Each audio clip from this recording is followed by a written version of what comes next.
आप में से कुछ ऐसे लोग होंगे जो मेरा वीडियो रेगुलर देखते हो, तो आप सभी के लिए आज का ये स्पेशल वीडियो है।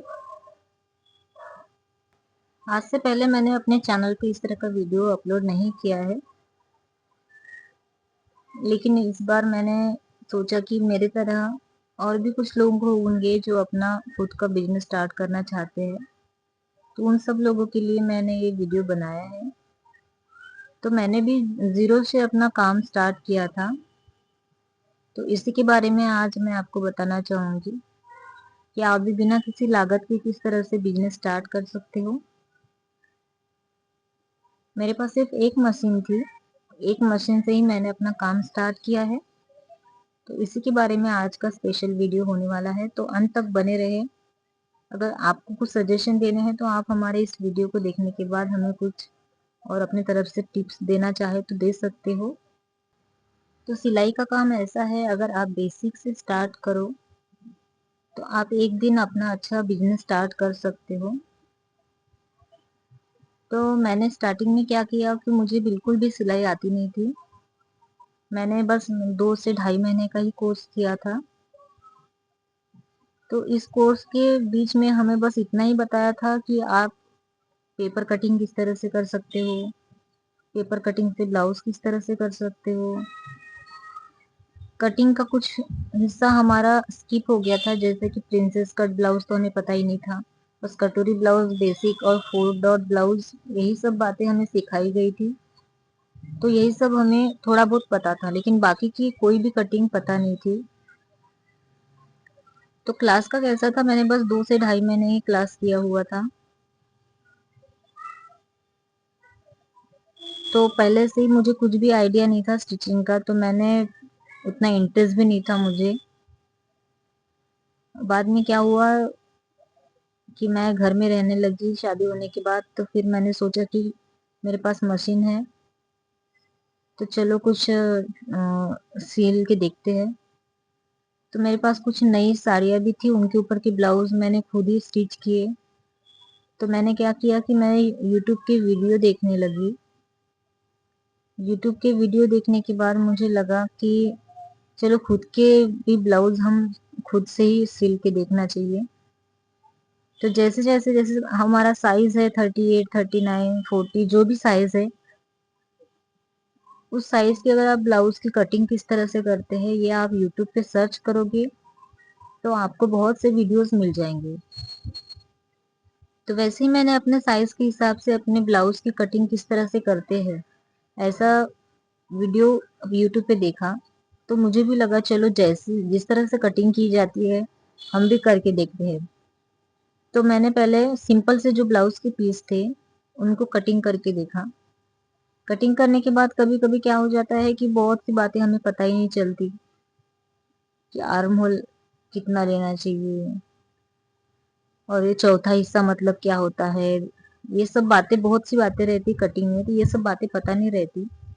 तो पहले मैंने सोचा कि कटिंग करने से पहले ब्लाउज को हम पहले पेपर कटिंग 2-4 कर लेते हैं। तो मैंने 2-4 पेपर कटिंग करी, फिर भी मुझे कुछ समझ नहीं आ रहा था। फिर मैंने क्या किया, साथ साथ में यूट्यूब की वीडियो देखते देखते कटिंग करना बंद कर दिया।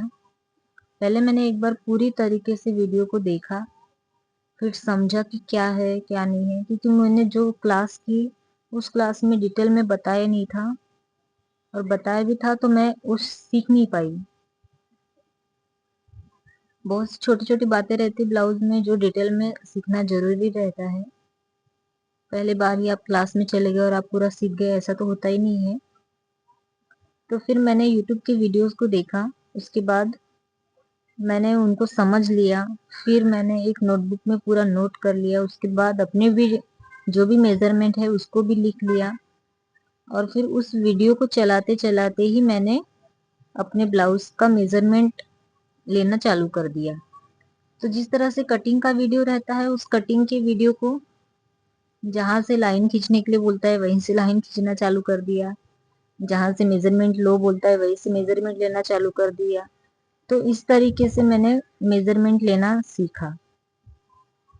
उसके बाद फिर कटिंग किस तरह से करते हैं, कितना एक्स्ट्रा रखना पड़ता है, अगर ब्लाउज हम बराबर जितना हमारा मेजरमेंट है उतना काट देते हैं तो हमारा ब्लाउज छोटा हो जाता है। ये सब बहुत सी बातें रहती है कि हमें पता नहीं रहता, मार्जिन कितना लेना चाहिए, एक्स्ट्रा लेंथ कितनी लेनी चाहिए, ये सभी बातें मुझे यूट्यूब की वीडियोस देख के ही पता चली। तो मैंने यूट्यूब से स्टार्ट किया। तो बहुत से ऐसे यूट्यूबर्स हैं जो आपको जीरो से स्टार्ट कैसे करते हैं इस तरह की वीडियोस बनाने वाले मिलेंगे। तो मैंने उनके सभी क्लासेस को फॉलो करना स्टार्ट कर दिया।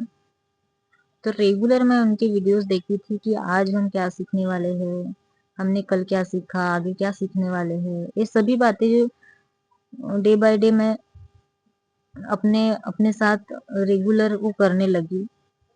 जैसा वो बताते थे एक क्लास में, दूसरी क्लास में, तीसरी क्लास में, तो उस क्लास के हिसाब से मैंने अपने काम को भी धीरे धीरे इम्प्रूव करना स्टार्ट कर दिया। बाद में मुझे पता चला कि अगर हमारे स्लीव्स में झोल आता है तो किस तरह से स्लीव्स को लगाना चाहिए, कटोरी में बराबर फिनिशिंग से किस तरह से कटोरी लगानी चाहिए। ये सभी बातें मैंने यूट्यूब की टिप्स और ट्रिक्स को देख के ही सीखा है। अगर आप क्लास में सीख जाते हो वो सभी बातें, आप घर पे आने के बाद सेम टू सेम तो स्टिच नहीं कर पाओगे क्योंकि आप बिगनर्स हो। तो मैं भी क्लास सीखने के बाद कुछ ज्यादा सीख नहीं पाई। तो यूट्यूब के वीडियोस से ही मैं बहुत कुछ सीख पाई। तो मैंने सीखा कि किस तरह से ब्लाउज की कटिंग करते हैं, किस तरह से ड्रेस की कटिंग करते हैं, किस तरह से पैजामास कटिंग करते हैं। ये सभी बातें मैंने यूट्यूब से ही सीखी। तो फिर क्या हुआ कि मेरे पास कुछ साड़ियाँ थी जो भी नई थी। तो मुझे लगा मैं कपड़ा लेके अपने खुद की ही ब्लाउज सिलती हूँ। तो मैंने पेपर कटिंग होने के बाद अपने ब्लाउज की कटिंग करना स्टार्ट किया। तो ब्लाउज तो पहले मैं जब सिलती थी तो मुझे बहुत सी दिक्कतें आती थी। कभी ब्लाउज फिटिंग का होता था, कभी नहीं होता था, कभी शोल्डर में प्रॉब्लम आ जाती थी, कभी आर्म होल में प्रॉब्लम आ जाती थी, कभी कोई ब्लाउज का शेप बराबर नहीं जमता था, कोई नेक बराबर नहीं जमता था, नेक में फिनिशिंग बिल्कुल भी नहीं थी। ये सभी बातें थी।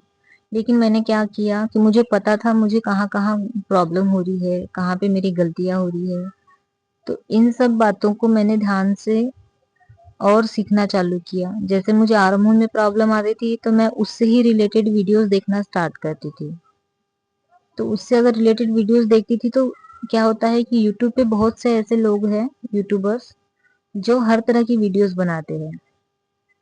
तो कोई कोई ऐसे रहते हैं कि किसी की ट्रिक सिंपल तरीके से हमें समझ में आ जाती है, कोई प्रोफेशनल रहते हैं तो हमें वो भी बातें समझ में आ जाती है कि क्या होता है, किससे ये प्रॉब्लम होती है, किसकी वजह से क्या होता है। ये सभी छोटी छोटी बातें हमें पता चल जाती है।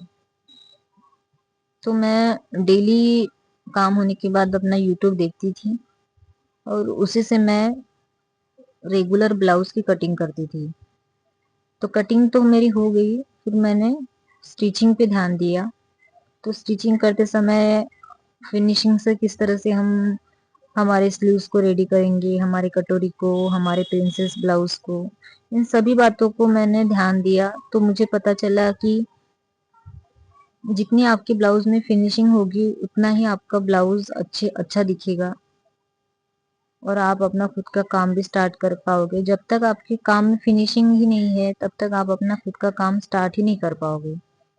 तो मैंने खुद के ही ब्लाउज स्टिच करना चालू किया और मैं उनको ही पहनती थी। तो शादी के बाद मैंने 2 से 3 ब्लाउज ही दूसरे के पास सिले हैं। बाद में मैंने सभी ब्लाउज खुद के खुद सिलना स्टार्ट किया।